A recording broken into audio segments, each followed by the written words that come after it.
Howdy campers, and welcome to your very first Bootstrap 4 tutorial.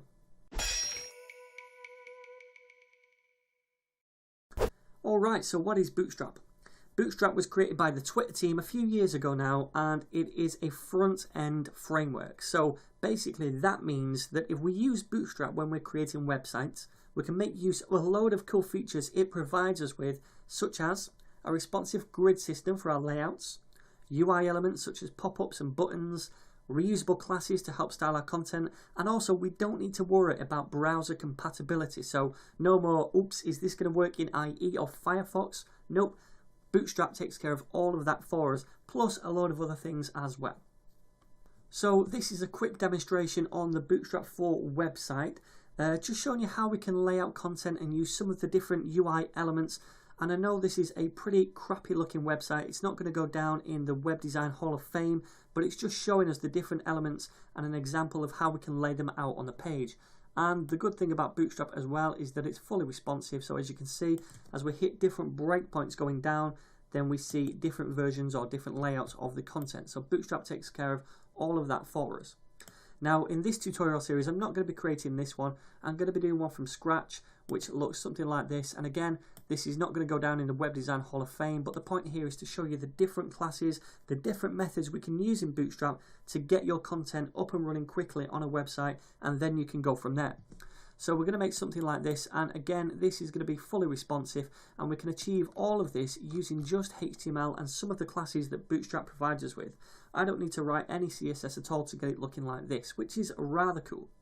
Now, I know I've already created a Bootstrap 3 playlist, but this course is going to focus on Bootstrap 4, which is now about to head into beta, and it promises us very few breaking changes from now on.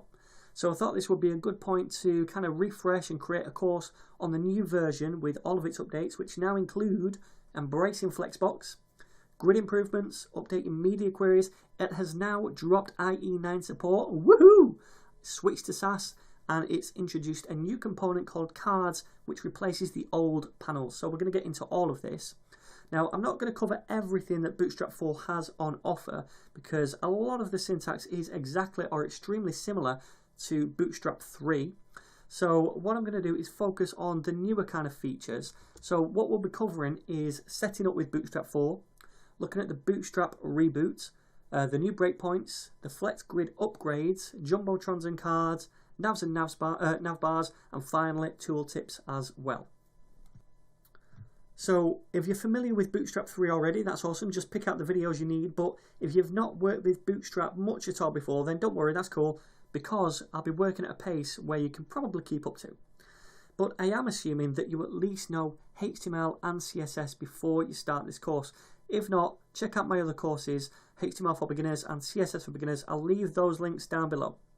So a couple more things I want to show you before we get started and download Bootstrap are the course files that I use on GitHub and also the text editor I'm going to be using.